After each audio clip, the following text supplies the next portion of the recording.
ranked match in my road to 1800 to review it, see where I went wrong, see what I did right, and hopefully improve for next time. And in the meantime, I hope that you guys learn from my mistakes and we can sort of have a civil discussion about what I could have done better, what I could have done worse, etc. Let's play, because the start of the game in an arena game is quite slow. I'll introduce the players. So the players today, myself in Flatch, I'm Flatch. I was playing in the red as the Slavs. I am quite unfamiliar with the Slavs, but it was my understanding the Boyars were pretty good, especially against Franks, as my opponent was. High melee armor, and really good infantry line, which helps counter those pesky knights. And if we go to the bottom left of the map, we have the Angry Hog as our blue Franks player. The civilizations were randomed for this game. This was the Angry Hog's lobby that I joined. He had the map settings as explored, 200 population, and let's have a look. Tiny arena. Okay, fantastic. So usually I don't like doing the explored because it gives you a little bit of information that you shouldn't have, but I joined it anyway because I was having some trouble finding a game. Alright, let's talk about the maps. Sorry, that was me clapping. I should stop doing that. Main gold for blue, as he will now be referred to, is not too bad. I can't actually castle drop that. Berries, not too bad. Boars, both inside the walls. And he's finding sheep. He'll comment now saying my map is insanely good, which we'll get to in a minute. His secondary gold in a little bit of a strange place. It's hard to mine that efficiently unless he deletes his walls. His secondary gold and his third gold are actually really exposed, which I didn't actually take into consideration when I was planning my game plan for this match. I think if I had castle dropped this location here, it would have zoned him right off his gold, put pressure on his main gold, and really given me the advantage. Relics wise, deer out the front, not very good for him. Maybe these are his deer. Still not great. Out of his walls, hard to take. Mine were even worse because they were almost his.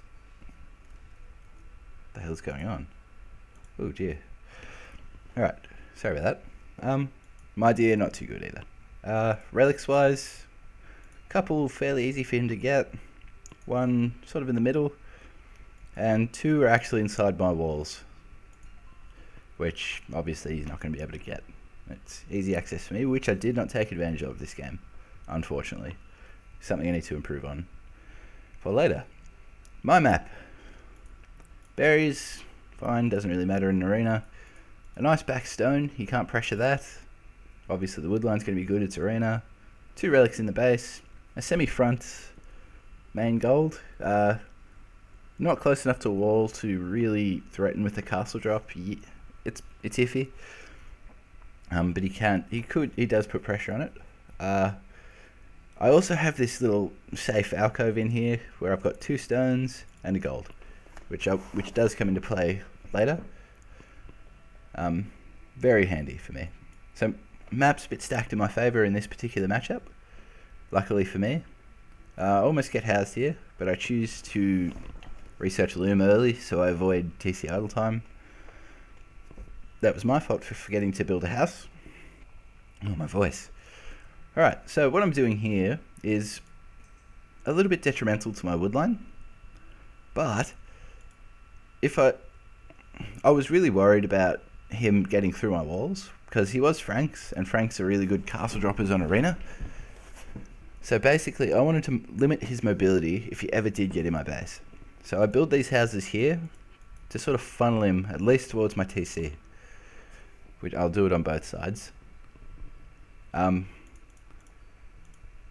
that was my idea here. I could have done it a little bit further forward and not compromised my woodline quite as much, because now it's staggered towards this side.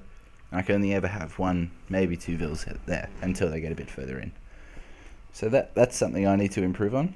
This boar in particular was kind of hard to lure because he kept hitting the tree and going back. That happened about 3 times, and I was pretty salty at that.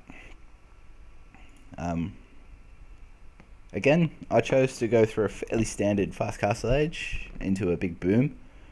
I was hoping at this elo level, usually, in my experience, people don't know how to boom properly.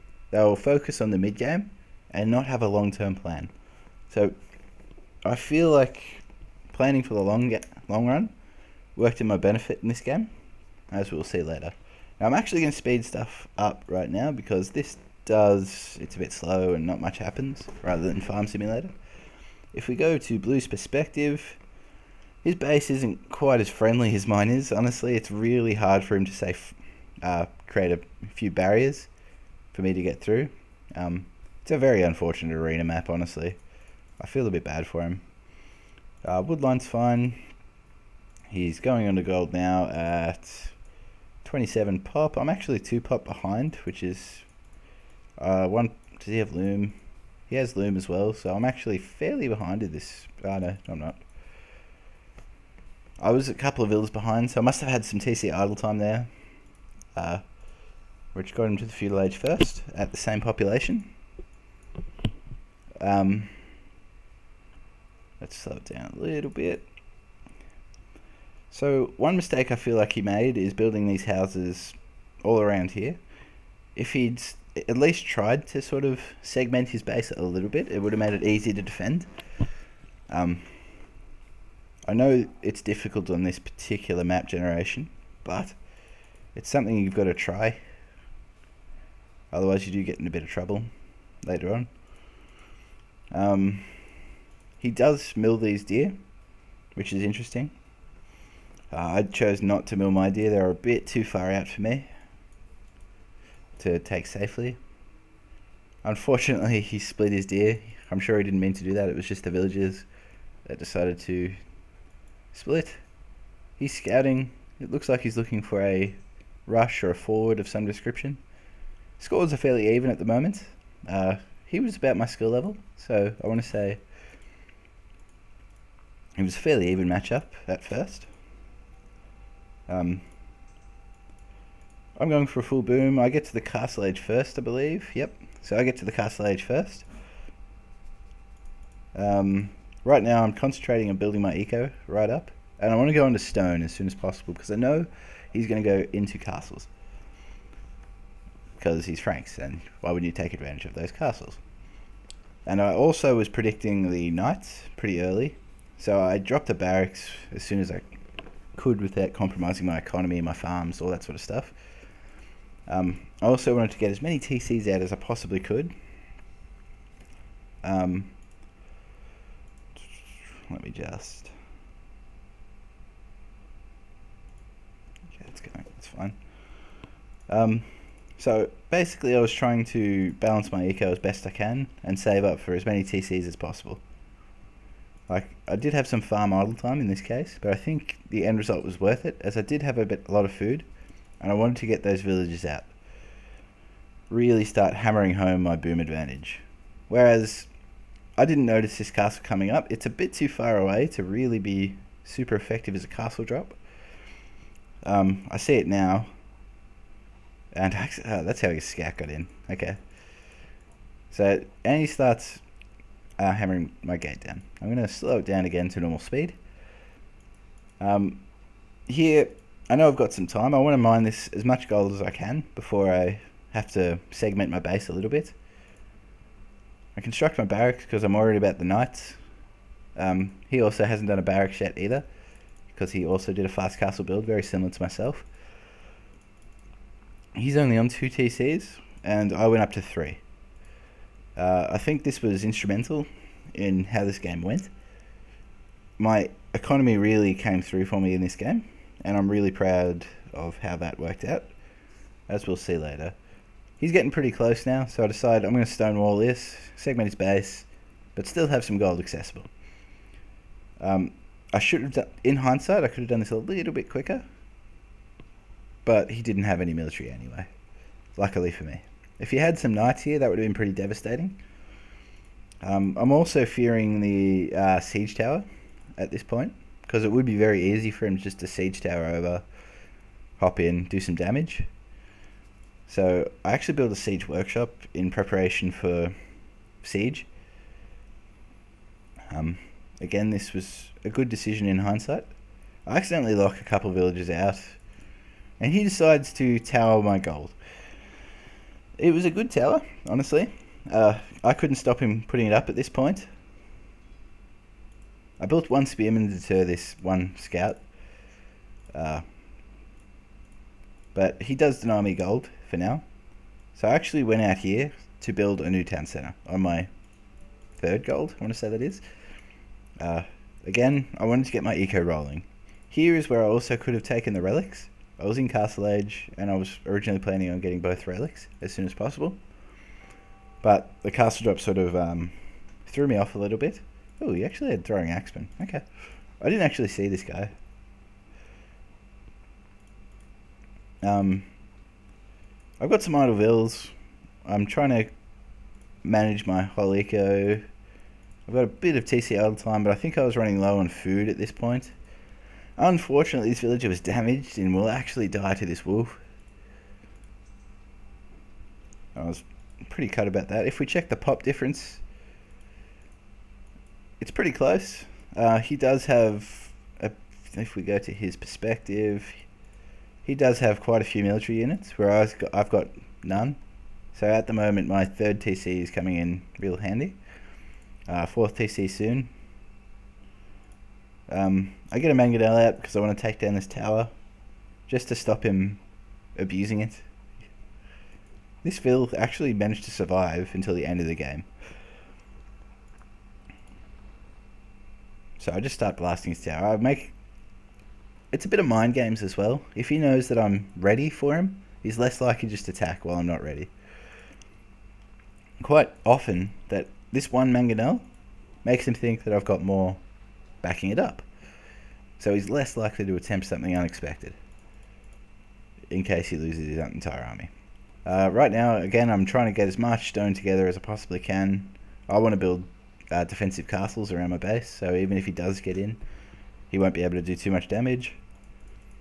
I build a second mangonel now as well, and we take down the tower, which is great.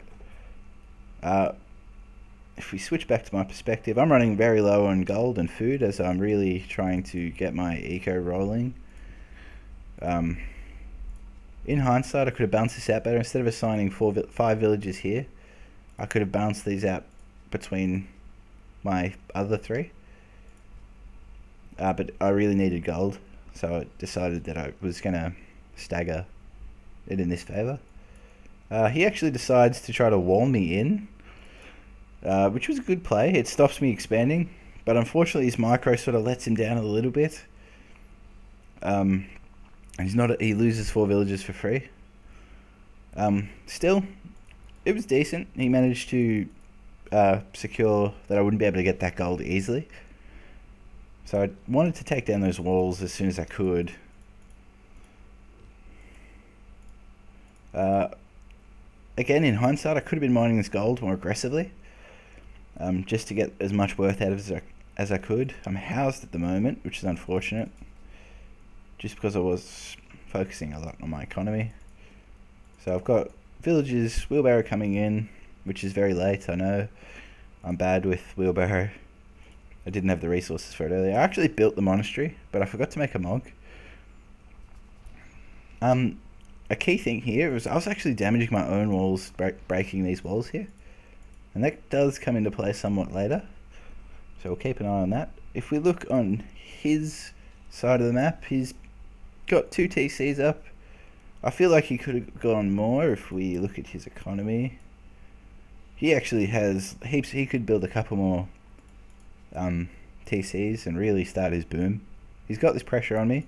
He's got a ton of knights coming out, ton of rams, and a ton of throwing axemen. He really could have pressured me a lot harder in looking from his perspective. Even if he just had 1 ram attacking my wall here, like I'd blow it up. Maybe not. Okay. I wasn't sure what he was doing here, so I decided to build an outpost. If I look at my perspective and turn on fog of war, I had no idea what he had here. So seeing that, I knew right away that I need to build pikemen. So I think what I do is after I build this castle, I build a bunch more pikemen. I get my castle up, and I've got a second castle on the way, which is really good. Again, I wanted to secure my base. I wanted to sit here, boom, and really overwhelm him, punish him for his aggression. Because I knew if he was investing this heavily, because nobody builds 2 stables, a siege workshop, a barracks, and a castle right out front of me with all garrison, and only has 1 in it. So I knew that his economy would be suffering right now. I built a bunch of barracks, because I'm expecting the knights. I was also sort of expecting the throwing axemen, because I could see that the castle was garrisoned. So I think I did start making some boyars eventually. I thought my mangonels could handle it in the meantime, before I got, too far out of control.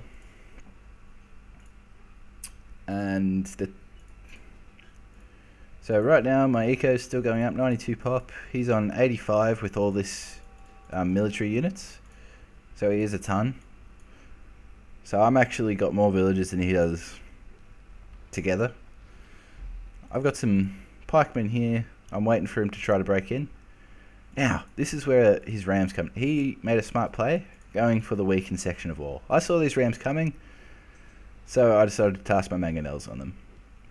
His micro was not good here, and he lost a lot of rams for absolutely free. Like, he didn't need to engage like this. So he loses all these rams for free. Each of these are very expensive. So he loses all those. I think if he's got a bunch of knights though. All he needs to do is break 1 section of wall. Luckily he doesn't get through. So instead, what the fuck? I didn't actually see him say that. He builds another castle on the front, which was probably a good idea, as he wasn't going to break through with rams. If we look at his economy, it's not very good, right? He's focusing very heavily on this frontal assault.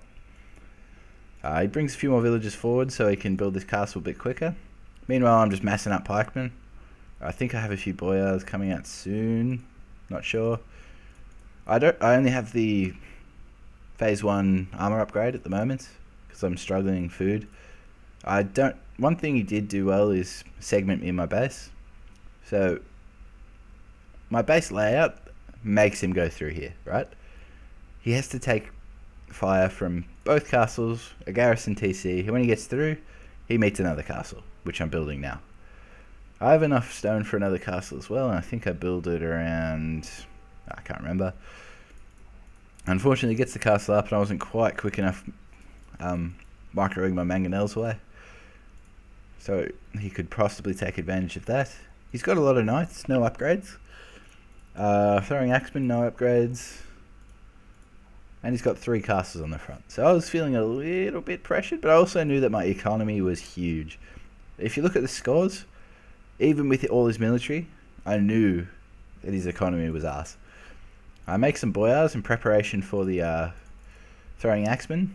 I could have thrown in another mangonel or 2, and that would have really evened the odds as well. But I was worried about the knights. I did catch a glimpse of them when they were running this way, so I know he had a lot. He keeps building monasteries. Okay. So I build another castle up here, just in case he wants to try stopping me. I could have gone for this gold as well, but I felt that was kind of unsafe. I start mining this gold a bit more aggressively, because I needed gold for boyars. They're very expensive. 80 gold and 50 food. I was pretty hard on this gold as well. I need to expand my farming space. And so I'm up to imp almost. And that's when I think I can start pushing out. With trebs, I can just sit behind my walls and treb. I have a lot of pikemen here. And I made a bit of an error in their micro. They actually start chasing the scout who sacrifices himself needlessly. I get a decent mangonel shot. And another. Which really neutralizes a lot of the threat the throwing axemen present. Unfortunately, in the process, he did take out a lot of my pikemen. And he decided he's just going to run in. So this was a good play, I want to say, if I hadn't built this castle back here. If this castle wasn't here, he would have been hard pressed to. I would have been hard pressed to defend. I garrisoned my villagers in. Notice I didn't ring the town bell. These guys are still working as long as possible. So basically, you just clicked here and let them run on their own. I think this was a mistake. I didn't have many pikemen at this stage. He really could have just blew up a TC or two, microed to actually take out the pikemen before they took out too many of his knights. Now, I knew that I was in a good situation, even though I was losing villagers. Like, I can replace villagers. I have 4 TCs. Like, even if he kills 5, 6, 7, villagers, it takes me 2 minutes to replace them. Meanwhile, it took him, 20 minutes to assemble all these knights? And he's just throws them all away. Now, unfortunately, this is where the game sort of got bad. I got my trebs out. I started trebbing down in his castles. And basically, at this point, it was game over. I knew my economy was big enough to handle whatever follow-up he had. I could see that he wasn't creating any more units for some reason. It looks like he just decided to completely AFK, which I was really sad about. So I'm actually going to... So he did basically no damage to me. I can just ungarrison my guys eventually and continue just trapping down his buildings. If I fast forward now, something else important that I decided to do was, after a little bit, after I'd settled down and made sure that I was in no danger, I ungarrisoned all my villages. I didn't see these 3 pikemen chilling in the town centre. I started making boyars. I had the elite upgrade. I was getting my upgrades. I was in preparation for all his men, but I think he just went AFK, which is sad. I wish he'd just GG'd out. I had heaps of pikemen, boyars, creating plenty of those. I ran out of gold, which was unfortunate, but it didn't matter at this point. He had another castle here, which I decided to treb down. I didn't want to push out too far, because I didn't want to leave my trebs unguarded. If you notice, I'm starting to create villages again to replace the ones that I lost. I should have done this earlier. I did actually make a monk get the relic, but I never muckered him back, unfortunately. So that's part of my gold problem. I would have been able to pump out a few more boyars. In a real match, I would have hoped that mattered. And basically from there, I just destroy his entire base. I'll got it as fast as I can. Like, he's not microing at all. He's just AFK, which was sad to see. If you're going to do that, you might as well just GG out. Then good feelings all around. Like, so I was pretty sad about this. I just frowned. Like, he could have seriously put up a bit of a challenge if he kept playing, but he didn't. I was a bit suspicious because none of his villages were moving. I thought he might have resigned, but the game didn't tell me. Also, I destroyed a lot of his stuff. I built a forward castle kind of unnecessarily. And this is pretty much the end of the game right... It's pretty much the end of the game right here. So that was a GG. If we go to... So I really liked the first part of that game. We look at the stats. I want to point out some stuff in particular. None of this really matters too much. Resources gathered. Obviously, I have a lot more. He went AFK. Time's pretty similar. Though he managed... Because I got Loom, he was 30 seconds faster than I was. That's exactly that. So I had 1 second of idle time. Not bad. I had a few castles. I actually did get that relic eventually. But this is the stat that I really wanted to look at. 112 to 62. I have twice the amount of villages he has. I have twice the amount of production. And the timeline. Okay. Stuff to take away from that game. Look at the map. Some early aggression really could have gotten me far. if I'd built a few knights and just patrolled out the front of my base, he might not have been able to castle drop so easily. If I'd gone for a castle drop myself, he would have been completely stuffed.